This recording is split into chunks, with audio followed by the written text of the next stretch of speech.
السلام علیکم ورحمۃ اللہ وبرکاتہ۔ اسلام ایک حقیقت ہے چینل میں آپ کو خوش آمدید کہتا ہوں۔ جنات کو جلانے کا خاص عمل لے کر حاضر خدمت ہوں۔ جنات کو جلانے کا خاص عمل، مریض سے جنات کو کیسے اتاریں، یہ بڑا اہم سوال ہے۔ ہر بندہ چاہتا ہے کہ یار فلاں بندے پر جو جنات حاضر ہوتے ہیں ان کا اتار، ان کا توڑ، ان کو کیسے ہٹائیں۔ نمبر 2، مریض کو جنات سے کیسے نجات دلائیں، اس کا جسم ہمیشہ کے لیے جادو جنات کے اثرات سے بچ جائے۔ تیسرا سوال یہ ہوتا ہے کہ مریض کے جسم کو جنات کے اثرات سے کیسے محفوظ کریں، وہ ہر قسم کے روحانی آفات و بلیات سے، جادو جنات کے اثرات سے وہ بچ جائے۔ یہ سب کچھ اس ویڈیو میں آپ ملاحظہ فرما سکتے ہیں۔ عمل بتانے سے پہلے اگر آپ نے ابھی تک میرے چینل کو سبسکرائب نہیں کیا تو ضرور کر لیں تاکہ میری آنے والی ہر ویڈیو آپ کو بآسانی ملتی رہے۔ عمل نوٹ کر لیں۔ عمل کیا ہے؟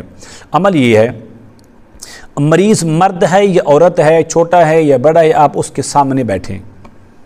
آپ اس طرح کریں، ہلکی سی آواز میں صبح کی اذان جو فجر ہے کہ جس میں الصلاۃ خیر من النوم کے الفاظ بھی 2 بار کہے جاتے ہیں، اس مریض کے سامنے بیٹھ کر 7 بار وہ اذان پڑھیں۔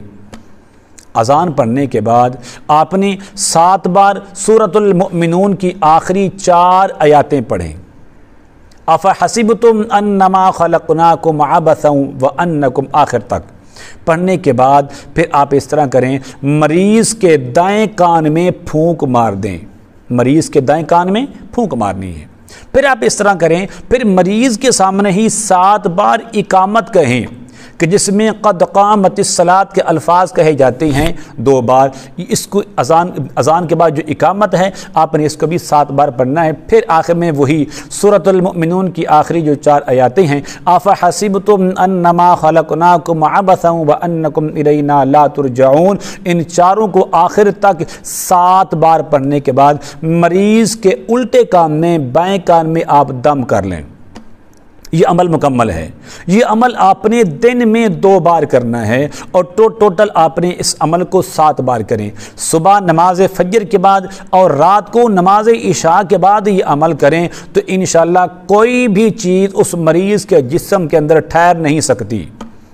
مریض سے اتار بھی ہو جائے گا، مریض اس سے نجات بھی پا لے گا اور مریض کے جسم جو اس کے اثرات سے محفوظ بھی ہو جائے گا۔ تو امید کرتا ہوں کہ یہ میری کاوش آپ کو ضرور پسند آئے گی۔ آپ میرے چینل کو ضرور سبسکرائب کیا کریں اور اس ویڈیو کو لائک اور شیئر ضرور کیا کریں۔ السلام علیکم ورحمۃ اللہ وبرکاتہ۔